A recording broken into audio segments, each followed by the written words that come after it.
Salut tout le monde, c'est Tony, j'espère que vous allez bien. On se retrouve aujourd'hui pour une nouvelle vidéo sur le loup du web. Première des choses, je tiens à vous dire, bon, ça fait un petit moment qu'on s'est pas vu, ça fait 9 jours précisément depuis ma dernière vidéo. J'ai été extrêmement occupé, disons, dans mes occupations à l'extérieur. Et puis, bon, avec le marché de la crypto, j'ai laissé ça monter aussi. J'ai quand même travaillé en ligne dans les derniers jours, puis je voulais juste vous partager quelques informations aujourd'hui. Premièrement, faire un retour sur ma dernière vidéo et vous montrer à quel point je vous ai bien prédit ce qui se passait. Sinon, je voulais vous montrer aussi ce qui s'est passé. Donc, j'avais travaillé sur un e-commerce pour, disons, des goodies liés à la crypto-monnaie, justement. Puis, je voulais vous expliquer un petit peu qu'est-ce qui s'est passé avec ça. Donc, ma dernière vidéo remontait finalement au 6 février, comme vous pouvez voir ici. Et puis, dans cette vidéo-là, finalement, on était dans un gros down de la crypto, du Bitcoin en particulier. Et puis, je vous avais cité, en fait, la quote de Warren Buffett. Donc, be fearful when others are greedy and greedy only when others are fearful. Excusez-moi pour l'accent, ça sort bizarre à soi.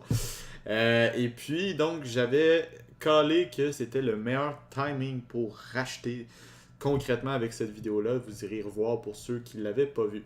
Et puis, regardez la situation du Bitcoin depuis ce temps-là. Donc, quand je vous disais le 6 février, donc, c'était exactement dans le creux finalement du Bitcoin. Donc, on était autour de 6 000 $ américains le Bitcoin. Vous voyez, je l'étais exactement synchronisé avec quand est-ce qu'il allait remonter. Et aujourd'hui, il est déjà remonté à plus de 10 200 US. Donc, on est bien reparti. Là, si on prend du recul un petit peu, on est clairement reparti pour un uptrend. Maintenant, ça ne veut pas dire qu'il ne va pas avoir des petites corrections dans la montée, mais je parle de façon générale. On est vraiment bien parti pour remonter, exploser des records.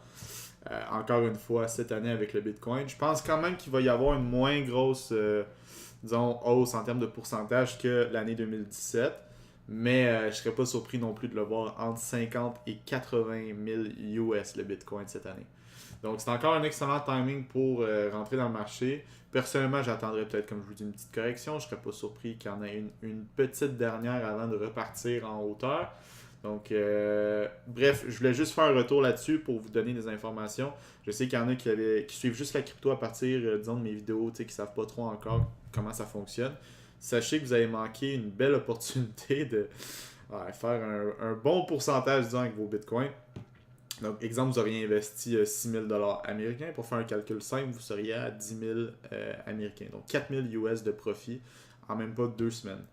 Ce qui est absolument fou en pourcentage. Sinon, ouais, c'est ça, je voulais vous dire. J'ai parti un e-commerce, disons, lié à la crypto la semaine passée. Et puis là, j'étais rendu pris un petit peu dans une problématique que je n'avais pas calculée. Moi, en fait, pour ce qui est des e-commerce, je suis un grand fan des Facebook Ads.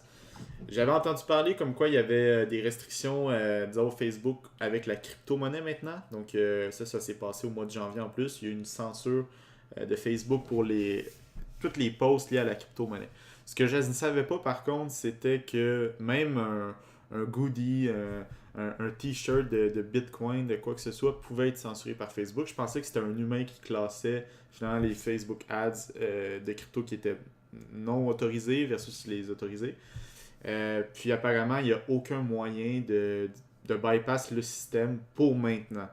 De ce que j'ai vu, c'est en holding. Donc, dès que ça va être, disons, clarifié, selon moi, c'est sûr que des objets dérivés comme ça liés à la crypto, ça va passer sans problème. Donc, ça me fâchait un petit peu parce que j'ai mis quand même beaucoup de temps à mettre le site en place, même si vous voyez, il est assez simple, il est épuré, puis c'était ça l'objectif aussi. Mais sinon, tout est fonctionnel. Je vais mettre quand même le lien en description pour ceux qui veulent. J'ai mis vraiment les prix là, au plus bas. C'est fait pour aller chercher un gros volume. Donc, c'est du dropshipping. J'expliquerai ça dans une prochaine vidéo. J'attends juste de voir un petit peu qu'est-ce qui va se passer avec les Facebook Ads liés à la crypto parce que là, pour l'instant, ça me bloque un petit peu. C'était, disons, ma méthode de marketing que j'allais employer. Mais, ouais, vous pourrez aller voir ça pour les fans de crypto. C'est vraiment intéressant. J'ai mis aussi, je commence déjà à développer d'autres sections justement du fait que pour l'instant, la crypto, ça va être un petit peu limité. Donc, des répliques, là, disons, de marques connues. Donc, bref, je suis en train de travailler sur un e-commerce de dropshipping. Donc, c'est pas des produits que c'est moi qui ai inventé, c'est des produits qui existent sur Internet.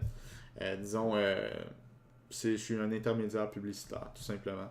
C'est ça le principe du dropshipping. Et puis, je me suis choisi un beau petit nom de domaine. Donc, comme je vous dis, je vous mettrai ça en description pour ceux qui sont intéressés, ceux qui sont fans de crypto, puis qui veulent rep, disons, un t-shirt ou un hoodie lié à ça. Même des iPhones que j'ai mis. Donc, puis sinon, oui, j'avais une petite promo que j'ai faite. Un petit keychain de Bitcoin, donc un porte-clés. 3 couleurs disponibles. Je le mets à 0$. Il y a juste le frais de shipping de 10$ qu'il faut prendre en compte. Ça, c'est normal. Donc, ouais, c'est une belle petite promo pour ceux qui veulent tout simplement avoir un beau porte-clés. C'est en métal. Ça vaut vraiment la peine. Donc, bref, guys, c'est pas plus compliqué que ça pour la vidéo aujourd'hui. Comme je vous dis, je vais attendre un petit peu d'avoir une suite avec cette fameuse question-là des Facebook Ads pour la crypto pour vous expliquer un petit peu comment j'ai fait. Et puis sinon, écoutez, on se dit à la prochaine pour une nouvelle vidéo. Peace!